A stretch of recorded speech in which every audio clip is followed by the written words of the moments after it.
Magandang araw kaibigan! Tuloy po kayo sa Felicidad's Channel. Sa mga kwento ng buhay at pag-ibig na hinalukay sa natatagong baul ni Felicidad. Pero bago po tayo magpatuloy, huwag niyo pong kalilimutan na i-like ang video, i-subscribe ang channel, at i-click ang notification bell para lagi kayong updated sa mga parating pa na upload.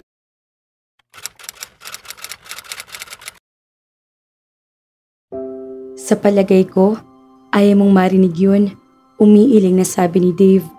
Masisira lang ang araw mo. Hindi, kaya ko. Maniwala ka sa akin. Pagbibigay assurance ni Julian dito. Naikwento na rin sa akin yung pangyayari na yan. Gusto ko lang marinig mula sa pananaw mo. Pero kung masakit pa rin para sa'yo ang nangyari, kung ganon, hindi na lang natin pag-uusapan. Pero kung akong inaalala mo, walang problema sa akin.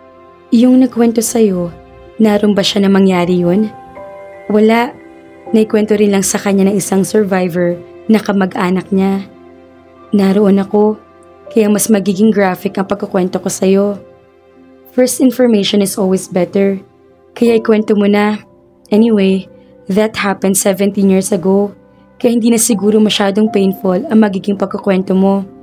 If that happened only a few days ago, I wouldn't dare ask you to narrate it dahil alam kong hindi mo makakayanan. Hindi naman ako sadista. Saglit na natigilan ito at tumingin sa kanya. Parang gusto tuloy niyang bawiin na lang ang kahilingan niya magkwento ito. Okay, sige. Ikukwento ko sa iyo ang mga naalala ko pa sa nangyari.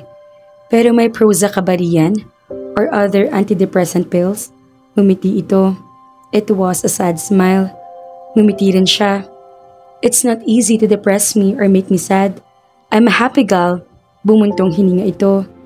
Gaya ng sabi mo, it happened 17 years ago. Panimula nito. I was only 11 years old at that time. Kasama ko noon ang buong family ko. Sina mama at papa at ang dalawang kapatid kong sina Kuya Francis at Ate Joyce. We were on a luxury ship cruising in the Caribbean when something jolted the ship. It turned out it collided with another ship, an oil tanker. After that, the ship started sinking. The people started to panic. Have you watched the Titanic? Tumango siya. What happened next was similar to what happened in that movie when that ship started sinking.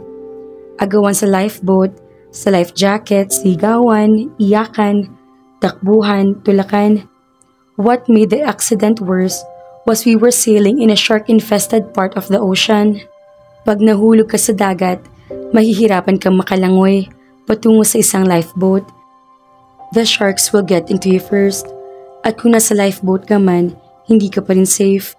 Dahil anytime, pwede iyong tumaob dahil overcrowded at nag-hysteria ang mga sakay niyon. May mga pasaherong swerte nakadampot ng life jacket, pero minalas na malapa naman ang mga pating. When they jumped into the sea, I saw a man while being devoured by sharks. After the sharks were finished with him, naiwang lulutang-lutang ang isang braso niya. Nabusog na yung mga pating, hindi na siya sinimot.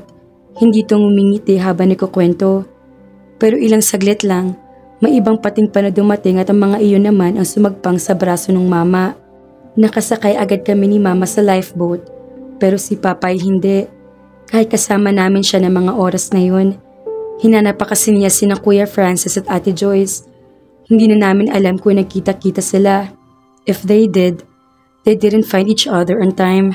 Dahil nasa barko pa rin sila ng tuluyan iyong lumubog. Hindi nakaligtas sa kanya ang bahagyang pagpagsak ng tinig nito sa huling pangungusap na binitawan nito. Gustong bumalik ni mama sa barko pero pinigilan na siya ng mga kasama namin sa lifeboat. We were surrounded by sharks at that time. My mom and I survived, but my father and my siblings did not. Hanggang ngayon, hindi na namin nakita mga bangkay nila. They said baka yung tiyan ng mga pating ang naging libingan nila. But you know, we're still hoping that one day, bigla na lang silang kakatok sa bahay at magkukwento na nakaligtas sila. Nanapadpad kasi sila sa isang malayong isla kaya hindi nakauwi agad. Na nag-enjoy sila sa nasabing isla kaya hindi agad naisipang bumalik. Ngumiti ito, pero mapait. That's the reason Kaya ayaw ni Mama na lumipat kami ng bahay para daw hindi na sila maghanap sa amin kung sakali. Tumawa ito ng bahaw. Every night, tupatanaw sa bintana si Mama at umaasa yung hihintong sasakyan sa tapat ng bahay namin ay sinapapa ang sakay. We don't care kahit nakain na ng mga pating ang lahat ng mga paa at kamay nila as long as buhay sila. As long as pwede namin silang yakapin. As long as pwede namin sabihin we miss them so much. Tumitig ito sa kanya. I told you, it would just ruin your day. May malungkot na ngiti sa mga labing sabi nito. Saka lang niya naramdamang basa na pala ng luha ang mga mata niya. Pinahid niya mga iyon at wala siyang maapuhap na mga salita. You're probably depressed now, ani Dave. Do you want me to buy a Prozac? Natawa siya ng mahina. Let's shift to another topic. Anito, how's your work now? Exciting as usual. Nahalata niyang pilit ang ngiting gumuhit sa mga labi nito. Exciting but dangerous, sabi nito. Hindi naman. Why don't you try looking for another job? Why would I? I love my job. Kahit nga bawasan ng kalahating sweldo ko, hindi pa rin ako aalis sa trabahong ito. Pero sana naman, huwag mangyari iyon. Aniya, sabay hagikik. Ang liit-liit na nga ng sweldo namin. Glamorous lang, pero maliit ang sweldo. Hindi magandang trabaho na anytime ay pwede kang mamatay with just one mistake. Maingat naman ang airline na pinapasukan ko and they always choose very good pilots. Hindi lang naman ang piloto ang nagiging sanhe ng pagbagsak ng eroplano. Alam ko, pero gaya nga ng sinabi ko, maingat ang airline na pinapasukan ko. Lahat na empleyadong kinukuha nila ay the best sa kanilang mga field. We have very good mechanics. Anything that can go wrong will go wrong. I forgot who said that, but I think it's true. Machines can conk out, so they will conk out. It's just a matter of when. Hindi ako naniniwala riyan. Basta maingat ka, magiging pinaka-safe kahit ang pinakadelikadong gawain sa buong mundo. What does your family say about your job? Nothing. Kung ang gusto mong malaman ay kung natatakot din ba sila sa klase ng trabaho ko. Sorry to disappoint you. They are proud of my job. They love my job. Alam nila ang mga risks sa trabaho ko. Engine trouble, pilot error, terrorist, hijackers, but not once na sinabihan nila ako maghanap ng ibang trabaho. For your information, ikaw pa lang sa mga kaibigan ko ang nagsabi sa akin na iwan ko na lang ang trabaho ko. Concerned lang ako sa iyo, pagdadahilan nito.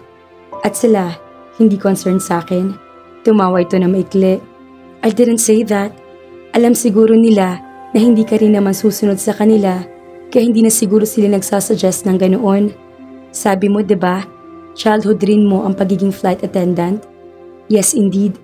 Bata pa ako'y pangarap ko na yun. At ngayon natupad ko na. Do you think, basta-basta ko na lang ito bibitawan? No way! Ang pangarap kapag natupad na ay hindi dapat binibitawan. Ang dapat ay ingatan ihong huwag makawala dahil baka hindi mo na ulit iyon mahawakan. Opportunity knocks only once, in case you don't know that. I don't believe in that. Opportunity doesn't knock. You have to search for it. It's you who have to knock for it. Kapag wala kang pagod sa paghahanap ng opportunity, lagi kang makakatagpo nito.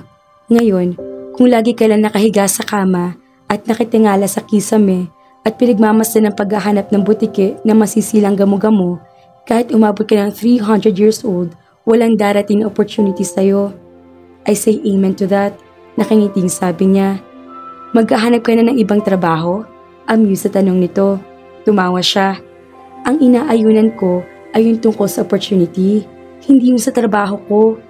Pwede kitang bigyan ng ibang trabaho na mas mataas ang sweldo at mas safe pa. I told you, it's not about the money. It's about the satisfaction and the excitement that come with my job. Maybe we should shift to another topic? How about me taking you home now? Sabi nito habang nakasulyap sa relo nito. Pasado 10:00 na pala.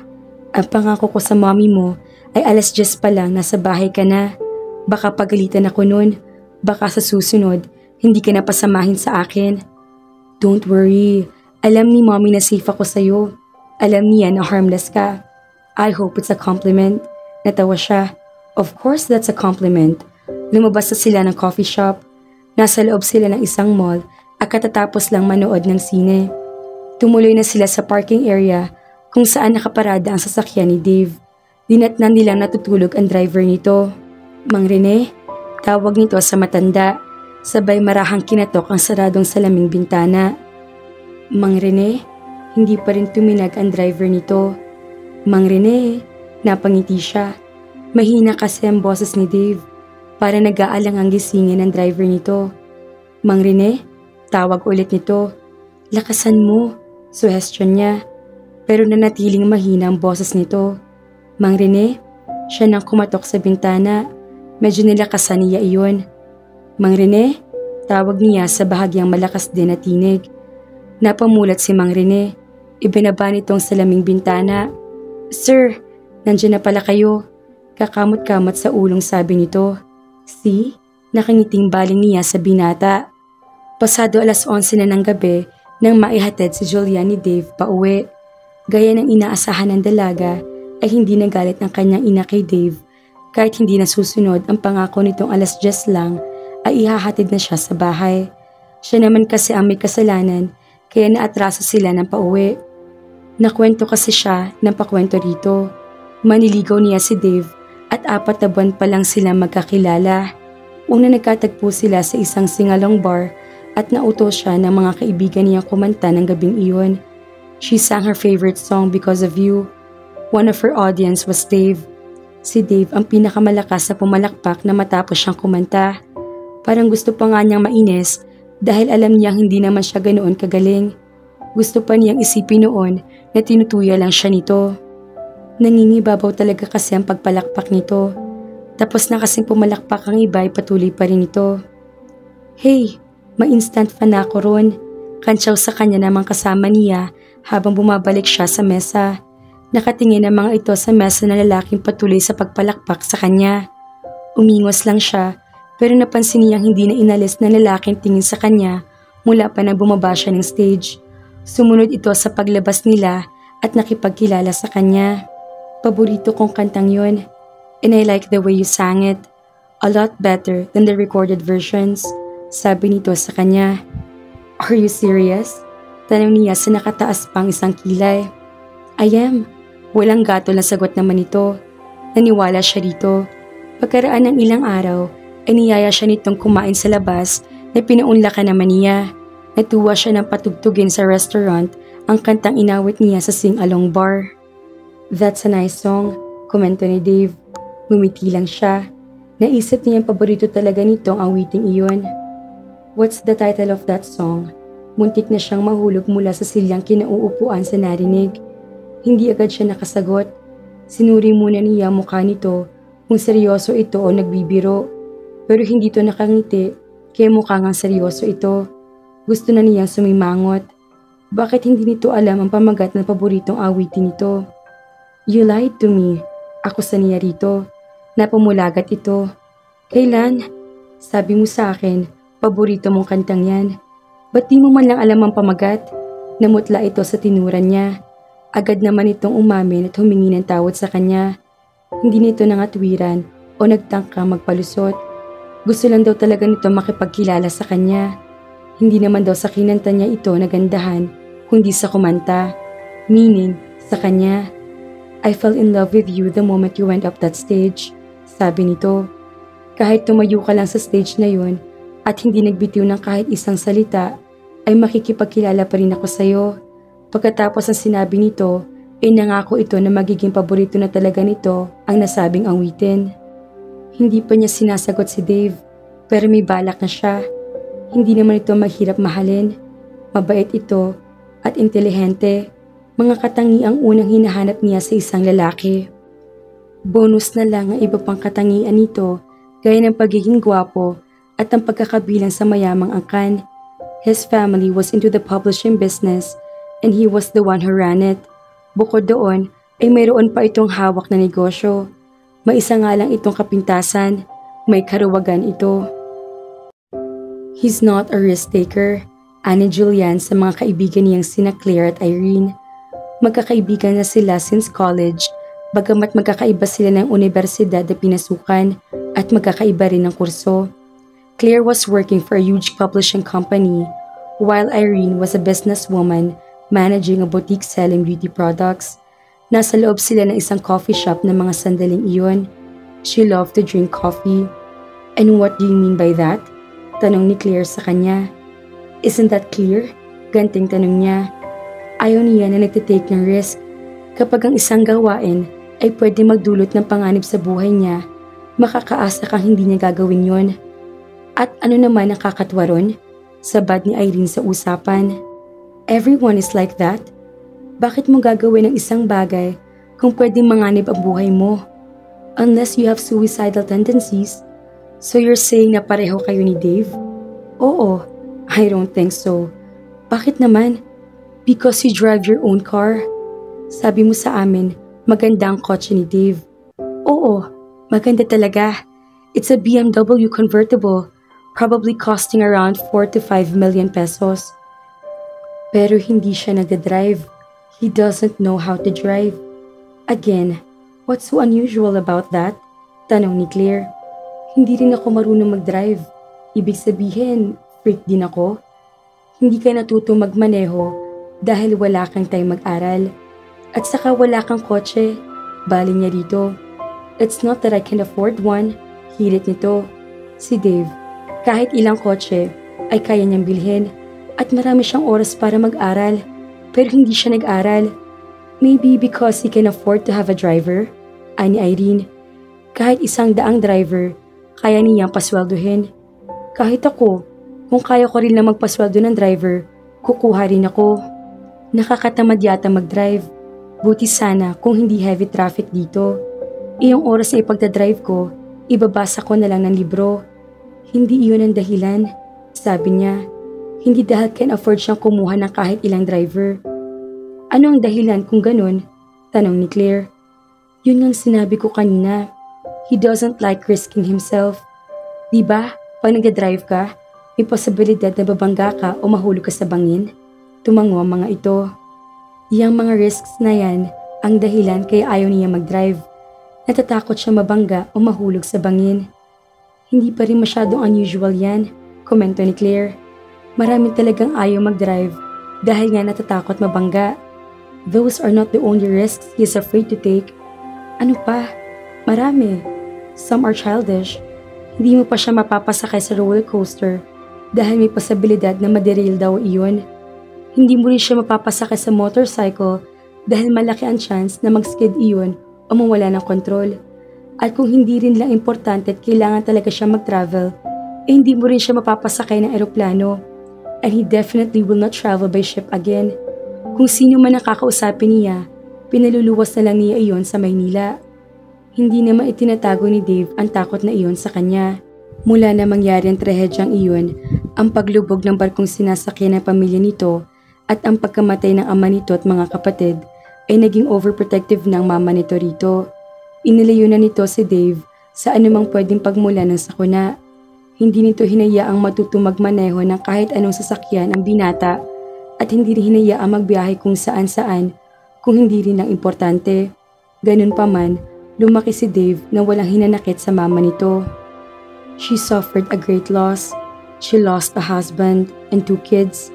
Ang una raw talagang reaksyon ng mga taong nakaka-experience ng ganito ay ang proteksyonan at huwag nang bitawan ang natitirang mahal nila sa buhay. They will do anything to protect this loved one.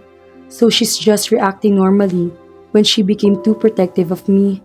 Siguro, mas may karapatan ako magtampo kung pagkaraan ng trahedyang yun ay pababayaan na lang niya ako at wala na siyang gagawin kundi ang magmukmok at iyakan sina papa. Pero sa palagay niya ay malang ginawa ng mama nito.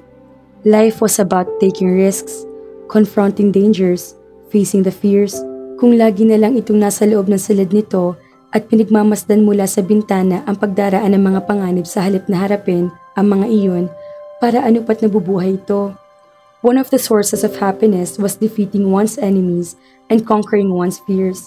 Tama namang obligasyon ng isang tao na alagaan ang buhay nito, but don't overdo it.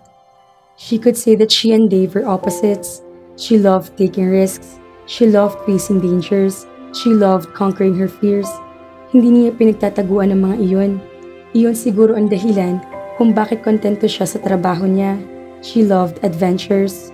Some of her hobbies were not for the faint-hearted. She climbed mountains. She bungee jumped. She loved riding motorcycle and once dreamt of joining motocross. Opposites attract. Parang gusto na niyang maniwala roon. Kung hindi iyon totoo, bakit nagkakilala sila ni Dave at bakit nagustuhan siya nito? Hindi ito umatras sa paniligaw sa kanya kahit alam na nito makasalungat ang ugali nila at magkaiba ang mga libangan. Dave loved to paint, watch movies and listen to music. Puno ng koleksyon nito ng CDs at DVDs ang isang malaking cabinet sa bahay nito. He had a huge projection TV in his room and ang pinakamaganda yatang stereo system na nakita niya sa buong buhay niya ay pag-aari nito. Pero iyon lang naman ang kapintasan ni Dave. Kung kapintasan nga matatawag ang pagiging lagi nito sa safe side. Natatabunan iyon na napakaraming pwedeng purihin kay Dave. Huwag nang isama pang pisikal na katangian nito at ang magandang ugali nito. Bukod sa wala pa ito ni isang masamang bisyo, kaya hindi katakataka kung nahuhulog na ang loob niya rito. Julian, mahal na pala Bakit di mo pa sagutin? Ani Irene habang kausap niya ito sa telepono. Para nga kasing ang layo ng personalidad namin. Aniya, pakilagi lang kami mag-away. Ba't naman kayo mag-aaway? Ikaw na rin na may sabing mahabang pasensya ni Dave. Ako ang maikli ang pasensya. Baka buong relasyon namin ay wala akong gawin kundi ang mainis sa ugali niya. Mahal ka ni Dave, diba? Yun ang nararamdaman ko. Kahit ano, handa niyang gawin para sa'yo, diba? Yun ang sinasabi niya. Does he mean it? I think so. Kung ganun, bakit hindi mo siya baguhin? Patapangin mo siya. Tell him life is too short to be a wallflower. Tell him to dance. Life is like a big dance floor.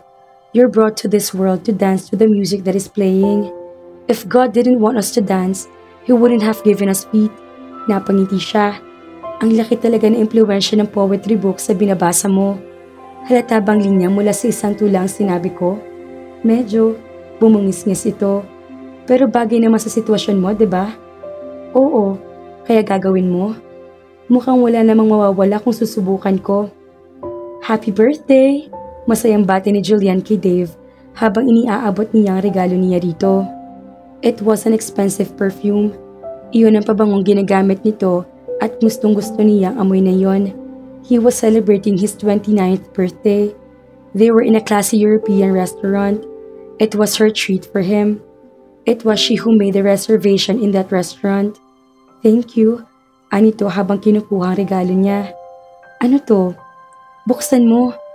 Mamaya na lang para surprise. Pasensya ka na riyan. Kahit ano pa ito, magiging napakahalagang bahagi na ng buhay ko ito. Natawa siya. Ang corny mo. Luminga ito sa paligid. Nice restaurant. Ngayon ka lang ba napunta rito? Tumango ito.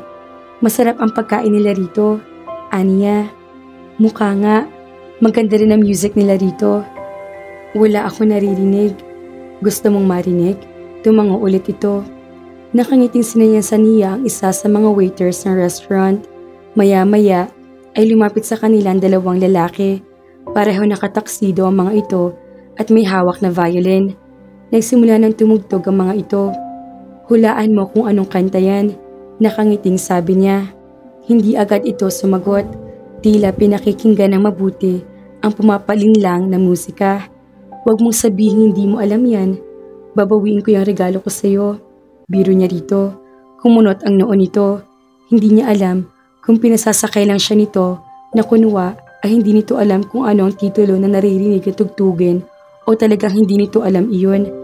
Nangako ito sa kanya na kakabisaduhin na nito ang nasabing awitin. Sayang, sasagutin sana kita ngayon kung mahuhulaan mong kanta na yan. Because of you, mabilis sa sagot nito. Nakakainis ka? Alam mo naman pala. Tinitignan ko lang ang magiging reaksyon mo. Pinasasakay mo lang pala ako. Yung sabi ko, kalimutan mo na yun. Nagbibiro din lang ako ron. Aniya, saka napakagatlabi. Nakita niya na tigilan si Dave. His jaw even dropped a little. Gusto niyang matawa. You're kidding. Anito, yes, I was just kidding nang sabihin kong sasagutin kita pag nahulaan mo ang pamagat ng kantang yun. Seryoso mukhang sabi niya. Bumakas ang pagkadismaya sa mukha nito. Akala ko pa naman, Anito. Akala mo ano? Akala ko, girlfriend ko na pinakamagandang babaeng nakilala ko. Kinilig siya sa narinig. Bola, sabi niya at kunway umingos. Hindi pa rin siyang ngumingiti. Nawala na ito ng kibo hanggang matapos ang kanta. Ba't bigla kang nawala ng kibo riyan? Nagkibit balikat lang ito. Humagikik siya. Tinitignan ko lang naman ang magiging reaksyon mo. Bahagyang kumunot ang noo nito. Natawa siya. Seryoso na ako ngayon. Talaga? Talaga? Talagang talaga? Talagang talaga? Kung kulang pang talaga na yan, sabihin mo lang at dadagdagan ko pa. This has officially become my happiest birthday. Nakangiting sabi nito bago ginagap ang kamay niya at hinagkan iyon. I'm warning you. Once na makalimutan mo ulit ang pamagat na paborito kong kanta na yon, babawin ko agad ang pagsagot ko sa'yo. That will never happen. Again, believe me, I can name the tune in one note. Natawa ulit siya. May sasabihin ako sa'yo, Julian. Mahina ang boses na sabi ni Dave sa kanya habang magkatabi sila sa likuran ng sasakyan nito. Ipinagmamaneho sila ni Mang Rene. Para nag-aalangan ito sa gustong sabihin nito dahil kanina pa ito walang kibo. Tumingin siya rito. Hinintay ang sasabihin nito. Magkalapit ang mga mukha nila. Hinagkan niya ang tungkil ng ilong nito. Ano yun? She could smell a marriage proposal in the air. Mahigit kalahating taon naman na kasi ang relasyon nila. But she was wrong. Why don't you quit your job? Napasimangot siya. Ayan ka na naman. I can give you a better job with a higher pay. Work in my office and I'll triple your salary. I told you, it's not about money. You want me to work in your office? Bakit? Lumilipad ba yung opisina mo? Bumibiyahe ba yan sa ibang bansa? Nakangiting biro nito. That's my point. Ang opisina ko, hindi lumilipad. Therefore, hindi siya nagka-crash. So safe ka. Habang nasa loob ka ng office ko, hindi ka matatakot na baka bigla nalang mag-crash iyon. Hindi ka tulad ng eroplano. Kahit anong oras, pwede magloko makina niyon. Anumang oras, pwedeng sumalpok iyon sa isang bundok o bumagsak sa isang dagat na puno ng pating. Hindi ka rin laging safe sa loob ng office building, Dave. Remember the Twin Towers in New York? Thousands of ICE workers there died. It was a very freak incident, Julian. That doesn't happen every day. At ano ba nagpabagsak sa Twin Towers? Hindi ba't eroplano? It just shows na hindi talaga safe ang eroplano. May kaibigan ako na namatay habang nasa loob ng opisina kahit walang eroplanong bumabangga rito. What happened? Lumindol and she got trapped in a building. Earthquakes also don't happen every day. Dave, a plane crashing also doesn't happen every day. Yes, but it happens a lot more often than an earthquake. If it's just flying that you want, pwede naman tayong bumiyahe sa ibang bansa once in a while. Ikaw pa? Takot kang lumipad eh. Nag-eeroplano rin naman ako paminsan-minsan. Kung importante lang. Mahirap naman yung araw-araw ay lumilipad ka. Parang sa ulap ka na nung nakatira. Masarap namang tumira sa mga ulap pa. Katwiran niya. Walang electricity ron. Aanhin mong electricity kung kadikit mo ng Diyos. Kung saan-saan na napunta ang usapan natin. Nakangiting sabi nito. All I was asking was for you to quit your job. I will not. I thought you loved me. I do love you. Bakit gusto mo kong tinotorture? Tinotorture kita? Natotorture ako sa pag-aalala tuwing magte-take off ang aeroplanong sinasakyan mo. Hindi mo naman kailangan ma-torture. I told you, we're always safe. I don't trust machines. Katwiran nito. It's the people who take care of those machines whom you should trust. Kahit anong alagang gawin ng mga tao sa makina, hindi pa rin nila masasabi kung kailan iyon masisira. Please, don't make me resign from my job. I'm happy with it. Masaya ka rin sa trabahong ibibigay ko sa'yo. Araw-araw pa tayo magkikita. Hindi gaya ngayon. Minsan, 1 week straight, hindi kita mahagilap. Paano mo ko mahahagilap? Nasa mga ulap ako. Yun na nga eh. Hindi mo ba ako namimiss pag nasa mga ulap ka? Siyempre, namimiss kita. Aniya, nakikita niya ngiti-ngiti si Mang Rene. Halatang naaaliw sa pinag-uusapan nila ni Dave. Hindi mo naman ako kailangan mamiss. Pwede naman tayo magkita araw-araw. Work in my office. Pagpipilit nito. Absence makes the heart grow fonder, Dave. Lalo tayo mai-in-love sa isa't isa. Absence tortures the heart. Dave, please. If you love me, pagbibigyan mo ko. I want you to grow old so you can take care of my children. Who says I will die young? If you don't leave that job, you probably will. Nagiging morbid na tayo, Dave. Aniya, bago luminga sa paligid. She was thinking of knocking on wood 3 times for good luck and to get rid of what she thought was bad spirits hovering on them. Pero wala siya nakitang kahoy sa loob na sasakyan. You're scaring me. I'm sorry, I didn't mean to. Anito bago sumandal. Okay, I rest my case. Hindi na ulit ito kumibo hanggang sa maihatid siya nito sa kanila. Hindi na rin ito pumasok sa bahay nila. Hinalikan lang siya nito sa pisngi bago nagpaalam na at umalis. Hindi naman niya magawang magalit dito. Alam niya nag-aalala lang talaga ito sa klase ng trabaho niya. Nag-aalala ito dahil mahal siya nito. Aaminin niyang minsan naman talaga nakakaramdam siya na hindi siya ligtas kapag nagsimula ng lumipad ang eroplanong kinalululanan niya.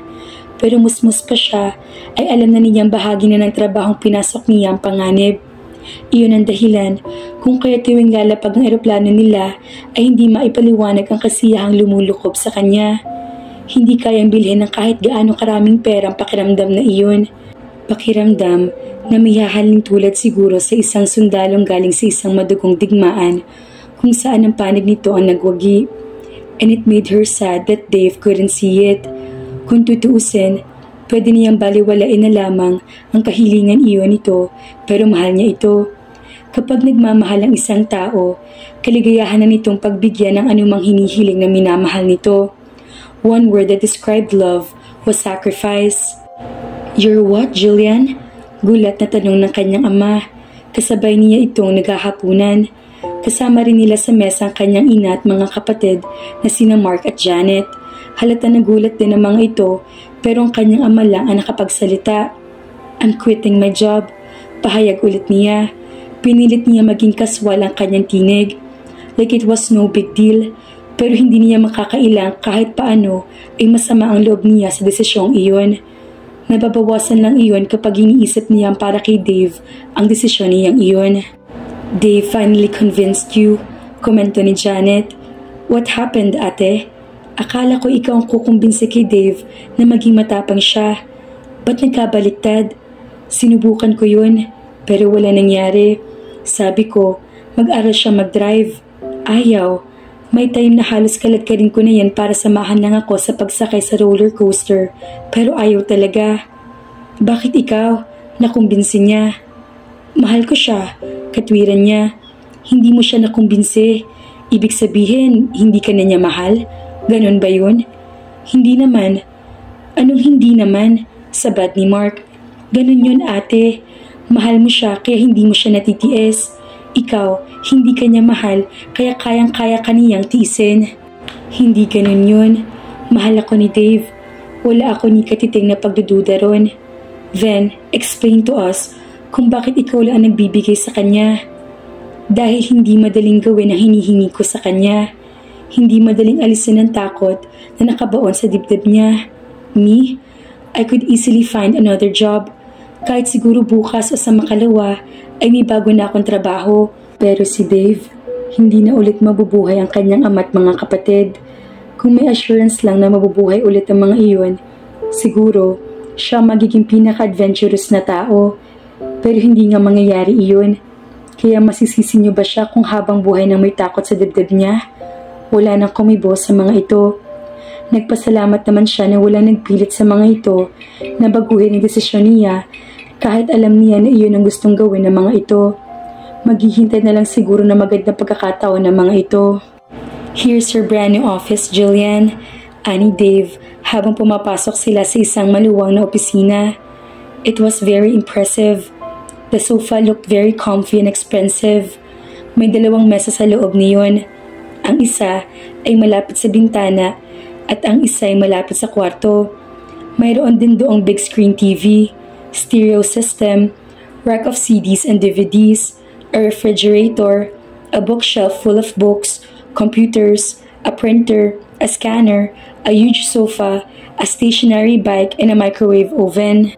Pwede palang hindi lumabas ng kahit ilang araw sa kwarto nito si Dave dahil halos kompleto na iyon sa gamit. May divider dati dito sa kwarto, separating the 2 tables, pero ipinaalis ko. Anito, bakit? Para wala na nakaharang sa'yo. Hindi ko na kailangang pumunta pa rito sa lugar mo para makita lang kita. Kahit nagtatrabaho ako, pwede pa rin kitang titigan. Ganon? Reaction niya. Maiba tayo. Ano naman ang trabaho ng executive secretary? I assure you it's an easy job. You will not need to pick up luggages now. Hindi ka na rin magsaserve ng pagkain dito. And you don't have to say, fasten your seatbelts now. And the most important thing, napakabait na magiging boss mo ngayon. Natawa siya. Talaga lang ha? Hindi ko na gagawin ng mga yan. Mabait nga ang boss ko. Still, that doesn't change the fact na hindi naman lumilipad tong opisina mo. Dadaan ba to sa ibabaw ng Pacific Ocean? Pagdungaw ko ba, mga ulap ang makikita ko? Hindi, pero sa eroplano ba, araw-araw mo akong makikita? Ano bang mas masarap sa paningin mo? Ang mga ulap o ang mukha ko? Yabang mo, natatawang sabi niya. Don't worry, someone will advise you regarding your job.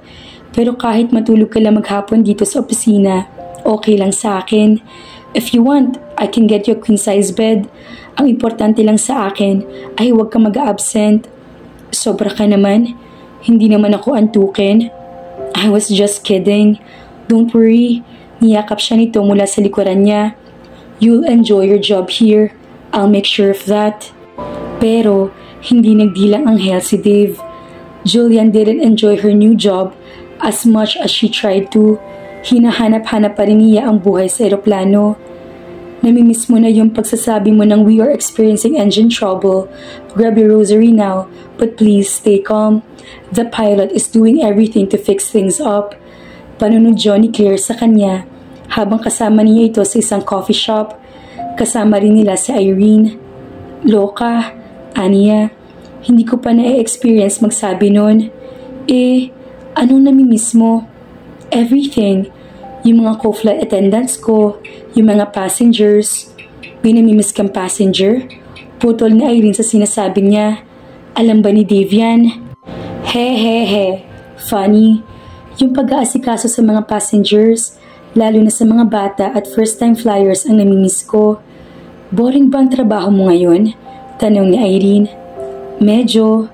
O siguro, dahil gusto ko lang talaga ang dati kong trabaho. Nakakasawa na rin sumagot ng telepono. Teleponong every minute yata ay tumutunog. Hindi lang naman pagsagot sa teleponong ginagawa mo, diba? Escort ka rin ni Dave sa mga functions at meeting na ina-attendan niya. Meeting other people, especially VIPs, is exciting. I could be a flight attendant and escort him at the same time. Meeting big shot people doesn't excite me. Mas exciting pa rin ang lumipad. VIPs are boring people. Denumero kasi mga kilos nila. Natatakot laging magkamali dahil baka mabasa na lang nila ang mga sarili nila sa mga gossip columns, sa mga broadsheets. Napabuntong hininga siya. I really miss flying. Maybe in your past life, you're a bird, biro ni Claire sa kanya. Gustong-gusto mong lumipad Siguro, pagsakay na rin niya dito. You're probably a vulture, sabi pa nito. Ano ka? Singhal niya dito.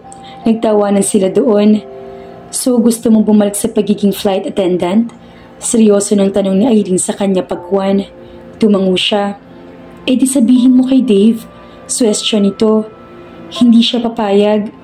Papayag siya kung mahal ka niya. Pinagbigyan mo na siya. Nagtrabaho ka na sa kanya. Sinubukan mo maging masaya sa ibang trabaho pero hindi mo nagawa. Ikaw naman dapat ang pagbigyan niya. Ganon ang relasyon. Give and take. Hindi pwede lang isa lang ang masusunod. Ang relationship, kapag dictatorial, ipinoprotesta. Hindi lang ako pagbibigyan ni Dave. Malungkot na sabi niya. Hindi kanya mahal kung ganon. Pinagbibigyan naman niya ako sa ibang bagay. Doon sa bagay na pinakagusto mong dapat kanyang pagbigyan. He just wanted me to be safe. Tanungin mo siya, do all flight attendants dahil while at work? Wala bang flight attendant na tumanda? Saka, if it's your time to go, you'll die. Hindi mo yun maiiwasan. Kahit ano pang gawin mo. Kahit pa nasa loob ka lang ng bahay at natutulog, mamamatay ka kung oras mo na. May kilala ko na matay habang nagtutoothpick lang. Pag segunda ni Claire, napatingin sila ni Irene dito. Namatay? Nagtutoothpick lang? Bulalas ni Irene. Paano namatay? Nalulun yung toothpick. Bakal ba yung toothpick? Hindi. Tinamaan siya ng ligaw na bala sa ulo habang nagtutoothpick. Muntik na niyang maibuga ang hinihigop na kape kay Claire. Patawa, tudyo pa ni Irene dito. Ang seryoso-seryoso ng usapan eh. Hindi, true story yun. Hirit pa ni Claire. He, pakunwaring singhal niya dito. Tumigil ka na nga. Aniya, saka bumaling ka Irene. Nasaan na nga tayo? Kung oras mo na, oras mo na. Kahit yung pinaka-safe na trabaho pang trabaho mo. Sinabi ko na yan kay Dave. Walang epekto. Aniya, maghanap ka na lang ng ibang mas understanding na nobyo. Dave is a very understanding boyfriend. Pagkatanggol naman niya sa kanyang nobyo. I don't think so. Dito lang naman siya medyo hindi understanding.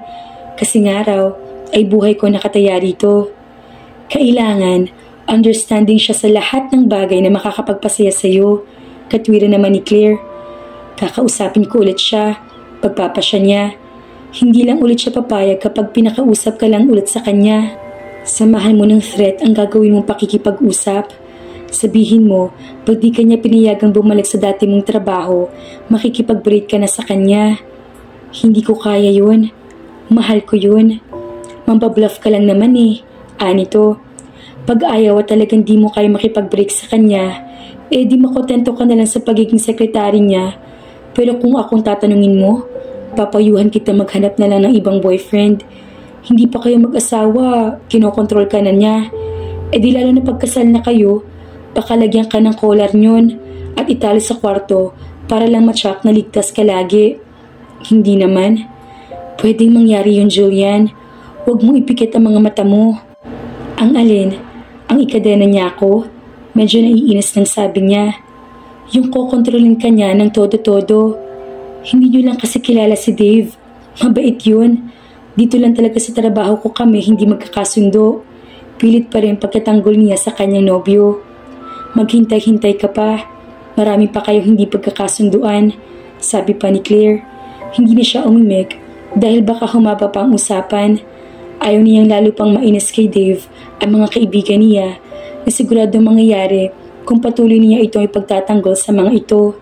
Isa pa, ayaw rin niyang mainis sa mga kaibigan niya kung patuloy na lalaitin ng mga itong nobyo niya. Couldn't they see that it was only her safety that Dave was after? Wasn't that commendable on his part? Ano bang gusto ng mga ito? Isang nobyong walang pakialam kahit ano pa mangyari sa mga ito? Pero hindi niya maikakaila sa sarili na didismaya talaga siya kapag hindi siya pinayagan ni Dave na makabalik sa trabaho niya. Mahal na mahal kita. Iyon ang nakasulat sa 10 unopened messages na nagisna ni Dave sa cellphone niya. 10 mahal na mahal kita iyon. Lahat ay galing kay Julian. Madalas ay pinadadalhan siya nito ng ganoong mensahe pero laging isa lang at sa gabi na niya natatanggap iyon. Iyong mga oras na patulog na siya kaya nga lagi magandang tulog niya at ang mga panaginip niya. Kakaibang araw na iyon, alas 7 pala ng umaga pero mag-aalas 6 pa lang ay pumasok ng text message na iyon. Ang madalas na ipinapadala ni Julian sa kanya sa umaga ay good morning greeting lang. It was quite unusual pero hindi na lang niya iyon pinansin. Julian probably woke up on the right side of the bed. Napanaginipan siguro siya nito o pwedeng pinasasaringan lang siya nito. May pagkakataon kasi nagrereklamo ito sa kanya Dahil madalang daw niyang sabihan ito ng I love you. Sometimes, speak with your mouth. Don't always talk using your wallet. Biro nito minsan sa kanya. Lagi daw kasi niyang ipinadadama rito ang pagmamahal niya sa pamamagitan ng pagbili rito ng mga material na bagay. It's not that I'm complaining. I love receiving gifts, especially coming from the one that I love. Nakangiting sabi pa nito noon sa kasinundan ng matamis na ngiti. She always showed him her appreciation kahit paminsan ay mumurahin na ang mga ibinibigay niyang regalo rito. He edited her message. He added also and sent it back to her. Agad naman itong sumagot, I love you. Napangiti siya. She was generous with I love yous that day. She's probably had been infected by that I love you virus. Nangingiting na isip niya. Bumangon na siya at nagtuloy sa banyo para maligo. Nasa banyo pa siya nang marinig ang pagtunog ng cellphone niya. Naisip niyang baka importante ang tawag, kaya napabilis ang pagliligo niya. He saw Julian's name on his cell phone's caller ID when he stepped out of the bathroom. It was not a business call but nevertheless important for him. He immediately answered it. Hi, bati niya dito. What's up? Wala lang. Gusto mo lang na marinig ko yung ringtone ko? Biro niya. His cell phone's ringing tone was the song Because of You. Kapareho ng cellphone nito. Sa totoo lang, mas gusto niya yung dati niya pero hindi niya pwede hindi pagbigyan si Julian. Sabihin ba naman kasi niya rito ang paborito na niya ang awiting iyon? Kapag tumanggi siya, baka sabihin ito nagsisingaling siya. Tumawa ito ng mahina. Yun nga ang dahilan? Tanong niya. Hindi naman. I just want to say I love you. Sinabi mo niyan kanina. You didn't hear it. Nabasa mo lang. Still, it touched my heart and completed my day. Bola. Certainly not. Saka, ano ngayon kung sinabi ko na yan kanina? Nagsasawa ka na ba? Believe me, hindi ako magsasawang marinig yan sa'yo. I love you. I love you too. Wala sa opisina si Julian nang dumating si Dave pero nag-text ito kanina habang nasa kotse siya na pumapasok na ito sa building nila. Marahil ay may sinaglit ito sa labas. Dumaratso na siya sa mesa niya. May nakapato na isang basket ng carnation doon. Naisip niya baka para kay Julian namang iyon at nagkamali lang ng lagay sa mesa niya ang nagbigay. Nakaramdam siya ng selos. May makakaribal pa yata siya sa kanyang nobya. Maya-maya ay narinig niyang bumukas ang pinto. Paglingon niya ay si Julian ang nakita niya pumapasok. Hi! Bati nito sa kanya na may malapad na ngiti sa mga labi. Hi! May flowers here for you. Hinagkan siya nito sa pisngi. Hindi para sa akin yan. Anito, para kanino to kung ganun? Para sa'yo. Para sa akin? At sino magpapadala sa akin ng flowers? Wala naman ako sa ospital. For your information, hindi lang naman ang nasa ospital ang pinadadalhan ng flowers. I know, but I'm a guy. Another FYI, hindi rin lang babae ang pinadadalhan ng flowers. Sino naman ang magpapadala sa akin ng flowers? Dala ng kuryosidad, ay lumapit siya sa basket ng bulaklak para kunin ang card doon. For the life of me, ngayon lang yata may nagpadala ng flowers sa... Napahinto siya sa pagsasalita dahil nabasa na niya kung sino nagpadala ng mga bulaklak. Ikaw? Yes, I am. Nakangiting pagkumpirma nito. Masama ba? Of course not. Nangingiting sabi niya. That's your favorite flowers, diba? Ito nga paborito kong bulaklak. Pero paborito kong ibigay sa mga minamahal ko. Hindi ko paboritong matanggap. Ano bang okasyon? Wala lang. Kinakabahan ako. Siguro mahihingin kang favor. Natawa ito. Wala. Totoo. Totoo. Punta na ako sa mesa ko. Sabi nito bago tumalikod at tinungo mesa nito. Bakit pakiramdam ko hindi ka nagsasabi ng totoo? Nangingiting sabi niya. You act guilty. Come on. Ano ba yun? Ibibigay ko kung kaya ko rin lang. Wala nga. Tanggi pa rin ito. Naupo na ito sa swivel chair nito. Get busy. Hindi na siya kumibo. Julian loved flowers. Baka nga nakatihan lang nitong ibili siya ng mga bulaklak. Itinuunan niyang atensyon sa mga trabaho na sa mesa niya. Siya nga pala mamayang gabi. Sa bahay tayo magde-dinner. Maya-maya sabi nito. Sinabihan ko na si Mommy at puro paborito mo raw ang iluluto niya. May okasyon ba sa pamilya niyo? Curious sa tanong niya. Wala rin. Bakit pa naghahanap ka lagi ng okasyon? Hindi ba kita pwedeng paligayahin ng walang okasyon? Natawa siya ng mahina. Pwede naman. Pwedeng-pwede actually. Ganun naman pala eh. Kaya wag ka na magtanong. Nagigilty lang kasi ako dahil ikaw na lang lagi nagpapasaya sa akin. Ako naman ngayon. That is sweet. You like the food, Dave? Tanong ni Julian dito habang naghahaponan sila kasama ang mga magulang niya at mga kapatid. Mga Filipino food na paborito ni Dave ang nakahain sa mesa. Kare-kare, tortang alimango, lumpiang sariwa. The best I have tasted. Mabilis na sagot ni Dave.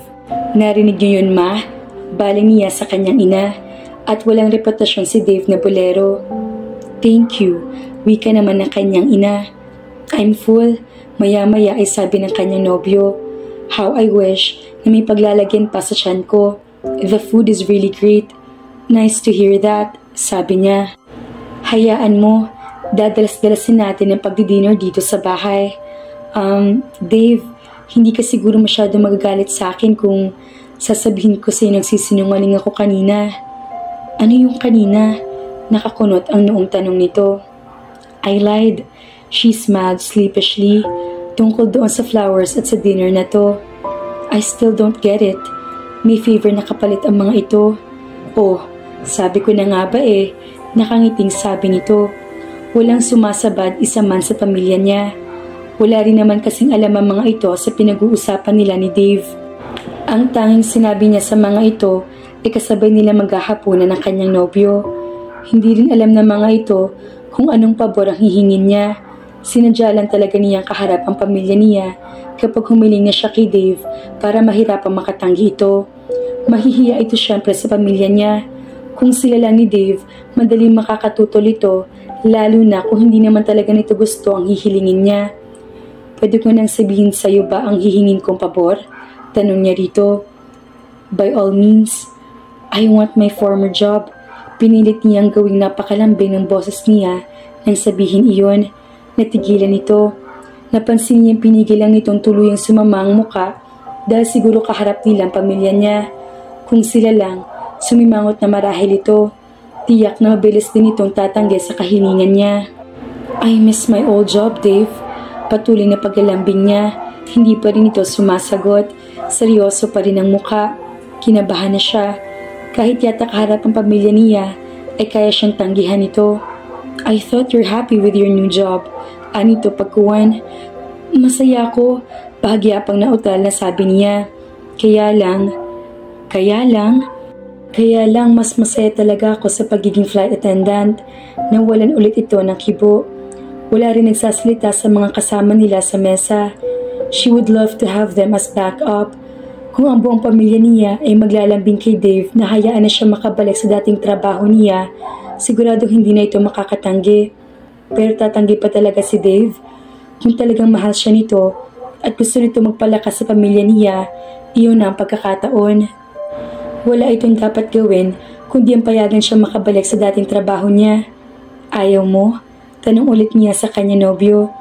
Akala ko talaga'y masaya ka sa opisina. Malungkot na sabi nito.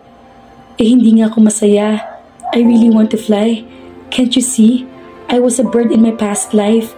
But I'm not a vulture, mind you. Probably, I'm a lovebird. Flying is my life. In your office is nothing but an air-conditioned cage. Ay gusto sana niyang sunod-sunod na sabihin dito. Pero nanahimik na lamang siya. Ayoko, tanggi ni Dave. Hindi kalakasan ang pagkakabignas nito roon, pero tila bumingi iyon ng husto sa kanya. Dave, please, pagalambing niya. Kung hindi lang talaga nila kaharap ang pamilya niya, ay malamang na naglambitin na siya sa leeg nito. Pinupog na sana niya ito ng halik, payagan lang siya nito. Pero naniniwala pa rin siyang hindi siya kayang tanggihan nito kapag kaharap nila ang pamilya niya. Baka gusto lang nito ng kaunti pang pinipilit. I have to decide this week, Dave. Sabi niya, hindi habang buhay nahihintay ng airline ang pagbabalik ko. Swerte lang na may vacancy ngayon. Pag wala ko naging desisyon within this week, maghahanap na sila ng iba. Maraming part-time flight attendant na gusto maging full-time. Hayaan mo na lang na sa kanila mapunta yung trabaho. Kaswal na sabi nito. May trabaho ka naman na. Malaki pang sweldo. Hindi porke malaki ang sweldo ay magiging masaya ng anak ko. Sabad ng kanyang ama sa usapan. Mahinahon ang pagkakasabi nito niyon pero may anghang pa rin. Mas matutuwa sana siya kung may paglalambing din ang gagawing pakikipag-usap ng kanyang pamilya kay Dave. Ang kanyang ina o si Janet sana ang gusto niya makipag-usap sa kanyang nobyo. Hindi kasi ito basta-basta nakakatanggi sa isang nakikiusap na babae. I just want her to be safe always, sir. Magalang na paliwanag naman ni Dave dito. Being inside in an airplane is becoming more dangerous nowadays. You want her to be happy. Sagot dito ng kanyang ama. How can she be happy when she's dead? Ani Dave, alam niya nagiging sarkastiko na ito at isa iyong pagkakamali. Bakit siya mamamatay? Hindi tumatalon mula sa eroplanong anak ko. She's not crazy to do that. Hindi po yun ang ibig kong sabihin, sir. Hindi mo kailangan tumalon mula sa eroplano upang mamatay ka. May mga eroplano hindi nananatili sa hipapawid. Minsan, hindi sila lumalapag ng kusa, sir. Bakit parang gusto mo mag-crash ang eroplano sinasakyan ng anak ko? Halata na iinis ng kanyang ama. I didn't say that, sir. Pagkatanggol naman ni Dave sa sarili. Kasi ipinalangin mong bumagsak ang eroplano sinasakyan ni ate. Ang ipinalangin mo ay ang maging ligtas ng pagbabiyahe niya. Sabad na rin ni Janet na may bahid ng sarkasmo ang tinig. Hindi ko ipinapanalangin bumagsak ang eroplanong sinasakyan niya. Why would I do that? In the first place, the reason I want her in my office is for her to be always safe. Mas halata ng pagkainis na sabi ni Dave. Nagbibiro lang si Janet, Dave. Sabi niya, it's an unfair joke. Katwiran naman ito, tumahinik na si Janet. Ang gusto kong malaman ay kung mapagbibigyan mo ko, Dave. Mahinahan pa rin sabi niya rito. Masaya ako na magkasama tayo sa opisina. Tugon nito. Pero si ate, hindi. Hirit ulit ni Janet. Tinignan niya ito ng masama. Kumain ka na nga lang dyan. Hindi nito kumibo. Okay, let's make a deal. Aniya, once na makasal tayo, ay titigil na ako sa pagiging flight attendant. If you want, magiging plain housewife na lang ako. Kayo na lang ang magiging passengers ko. Kayo na lang ang i-remind ko tuwing nasa kotse na tayo. Please fasten your seatbelts.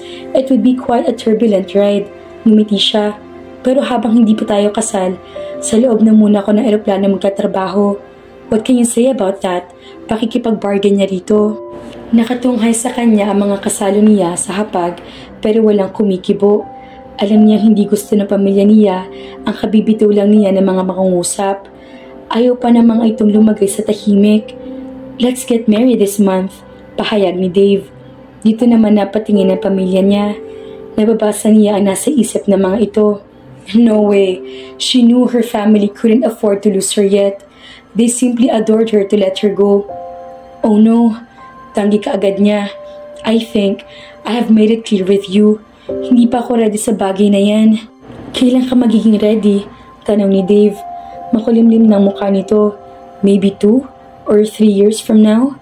Matagal yun. Hindi matagal yun, Dave. May deal na tayo, diba? Okay, I'll be specific.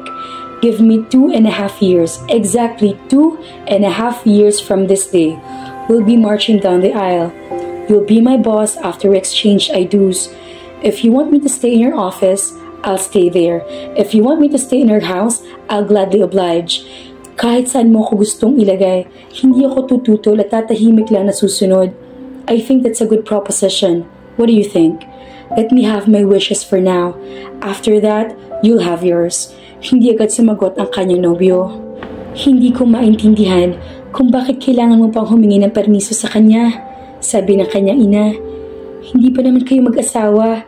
Sa aming mga magulang mo lang ikaw dapat humingi ng permiso. Pinapayagan ka na namin ng ama mo na bumalik sa pagiging flight attendant. Kung ayaw pumayag ng nobyo mo, makipaghiwalay ka na. Binikas nito ang huling pangungusap habang nakatingin sa kanyang nobyo. I don't think I'm still welcome here, sabi ni Dave bago tumayo na. Mabuti pa siguro magpaalam na ako. Nasa po niyang sarili sa noo sa panlulumo. Hindi ganoon ang gusto niya mangyari. Kung alam lang niya magpapagrunggitan at magtatalo-talo ang mga ito, ay sa isang restaurant na lang sana niya niyayang kumain si Dave. Doon na lang sana sila napagkausap. Hindi, Dave. Manatili ka. Awat ni Julian dito. Umupo ka. Bahagya yata natauhan ito sa diin ng pagkakagbigkas niya sa sinabi niya dahil walang kibong naupo ulit ito. Masama ng tingin dito ng pamilya niya. Natatakot siyang baka bigla nalang magsabong ang mga ito. Hindi talaga niya inaasahan iyon. Ang tanging nasa isip niya ay mapapadali marahil ang pagpayag ni Dave sa hinihiling niya kapag kaharap ang mga magulang niya. Hindi niya naisip na pwede nga pala talaga mag-away-away ang mga ito kapag nagmatigas sa pagtanggi si Dave. Hindi rin naman kasi lingid sa kanya na gusto talaga na pamilya niya magbalik siya sa dating trabaho niya dahil alam na mga itong doon siya masaya. Ma, alam ko namang gusto niyo ako magbalik sa dati kong trabaho kaya hindi ko na hinihingi ang permiso niyo. Aniya. Pero hindi ko naman pwedeng i-bypass si Dave dahil boyfriend ko siya. Kung hindi ko hihingi ng permiso niya at basta na lang ako babalik sa pagiging flight attendant, dapat na makipag-break na muna ako sa kanya. Malinaw kasing pamabastos iyon sa kanya. Paliwanag niya. Nagsasayang ka lang naman yata ng oras at laway sa pakikiusap mo, ate. Paghalo na rin ni Mark sa usapan. Mark, shut up please, sabi niya sa pilit na nagpapakahinahong boses. Masama mukhang hindi na ito kumibo. Kanina lang, habang nagsisimula silang kumain, ay maaliwalas ang mukha nilang lahat. Ngayon, pawang hindi na maipinta mga mukha nila. Parang wala na rin gustong magsalita. Since dinner is over, pwede na siguro umuwi si Dave. Maya-maya'y sabi niya. Wala silang kibuan ni Dave habang inihahatid niya ito sa sakayan nito. Hinagkan siya nito sa pisngi bago ito lumabas ng bakuran nila at lumulan sa sasakyan nito. Ingat, matipid na bili niya habang nagsisimula nitong paandarin ang sasakyan nito. Nilingon siya nito at ngumiti ng matipid, ngunit hindi nabigyan ng ngiting iyon ng kahit kaunting liwanag ang nangungulimlim pa ring mukha nito. Parang anumang oras ay may bubuhos na malakas na ulan na magpapabaha at lulunod sa kanilang relasyon. Nasa sala ng pamilya niya nang magbalik siya sa loob ng bahay. Maupo ka muna rito, anyaya ng kanyang ama sa kanya. Lalagpasan na sana niya mga ito nang tawagin siya nito. Ang balak sana niya ay dumiretso na ng akyat sa kwarto niya. Pag nagmatigas sa pagtanggi ang lalaking yan na magbalik ka sa dating trabaho mo, hiwalayin mo na siya. Pa, mahal ko si Dave at alam kong mahal din niya ako. Kung ganun, kayong dalawa na lang ang magsama. Tumayo na ito at iniwan na sila. Sang-ayon ako sa sinabi ng ama mo, Julian, sabi ng kanyang ina. Kalimutan mo na ang lalaking yan pag hindi ka pinagbigyan sa gusto mo. Tumayo na rin ito at sumunod sa kanyang ama. Bakit ka matatakot na mawala sa iyo ang Dave na yun? Sigurado, maraming manliligaw sa iyo pag nalaman nilang break na kayo. Ani Janet. Sigurado yun, segunda ni Mark. Tumigil na nga kayo, singhal niya sa mga ito. Kapag kayong dalawang nakipagrelasyon, pakikialaman ko rin kayo. Nasusuyang babala niya sa mga ito. Hahanapan ko rin ang kapintasan ng mga magiging partner nyo. Hindi mo kami mapapakialaman dahil ang kukuhanin naming boyfriend at girlfriend ay yung may respeto kina mama at papa. Parunggit pa sa kanya ni Janet habang umaakyat na siya. Gusto niya sabunutan ng sarili sa sobrang pagkainis. Hindi nga naman maganda yun, Julian, komento ni Irene pagkatapos niyang ikwento rito ang nangyari sa hapunan kanina. Napangiwi pa rin siya kahit inaasahan na niya ang ganoong komento mula rito. Tinawagan niya ito pagpasok niya sa kanyang kwarto. Kailangan niya ng ibang makakausap at mapapaghingahan ng sama ng loob. Natutuliro siya sa nangyayari. Bakit naman ganoon si Dave? Hindi ba dahil gusto lang niya masiguro lagi akong safe? Aniya, naroon na ako, pero dapat talaga ay kinonsidera niya ang damdamin ng parents mo. Kahit masama ang loob niya, dapat ay pumayag na siya.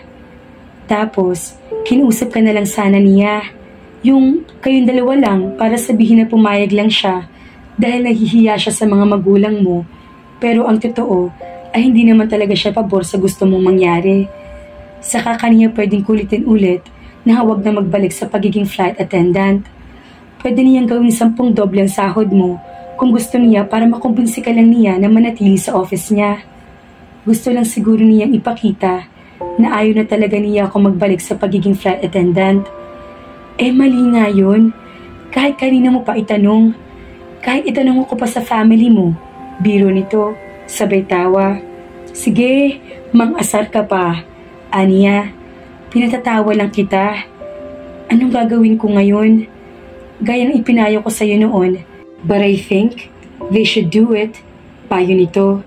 I don't think so. Sa tingin ko naman, normal pa rin yung pagtutol ni Dave sa gusto kong mangyari. Kung para sa kanya delikado talaga ang trabahong yun, anong magagawa natin, diba? Concerned lang talaga siya sa akin. Sabihin na natin gano'n na ngayon. But the fact remains na pinipigilan kanya maging masaya. As your boyfriend, one of his duties is to make you happy. Here's a chance to make you happy. Bakit ayaw niyang ibigay sa iyo? Saka isipin mo, hindi ba para nagiging selfish na rin siya ng lagay na yun? Ang iniisip lang niya ay ang sarili niya. Yung takot niya. Mas marami pa ngang nahihit and run sa kalye kaysa sa mga bumabagsak na eroplano, diba? Baka sa susunod, pagbawalan ka na rin niyang tumawid sa kalye para hindi ka masagasaan. Hindi malayo, diba? Hindi na siya umimik. Pero may punto ito, tulad din na may punto mga magulang niya at mga kapatid. Mali nga yata si Dave. Pagkatapos nila mag-usap na Irene, nagmuni-muni siya hanggang sa makabuo siya ng desisyon. Kakausapin ulit niya si Dave. Kapag hindi pa rin siya pinagbigyan nito, isang relasyon na magwawakas. Pero agad din niya kinuwestiyon ang desisyon niyang iyon. Hindi ba parang pag-aaksaya lang ng oras kung muli lang siya makikiusap dito? Baka mapahiya na naman siya. Sa tingin niya, ay desidido ng kanyang nobyo na huwag siyang pagbigyan. Hindi siya napagbigyan nito kahit kaharap ang pamilya niya. Kahit yata buong ang kaniyang maglambing at makiusap dito, ay hindi pa rin magbabagong isip nito. Isa sa mga katangian ni Dave, ito mismo ang nagsabi sa kanya ni Yun, ay ang hindi pagbabago ng isip nito kapag nakabuo na ng desisyon. Bago naman ako bumuo ng desisyon, ipinag-aralan ko na yun ng husto. Every detail, every consequence, everything. Kaya ang pagbabago ng isip ko ay mas malabo pa sa putik sa isang kanal ng 20 taon nang hindi nalilinis. Only women change their mind. Naalala niyang sabi nito sa kanya. So, bakit pa siya makikiusap dito? Dapat na talaga siyang bumuo ng desisyon. Tatapusan na niya ang relasyon nila. Kaya naman, abangan natin ang susunod na kabanata.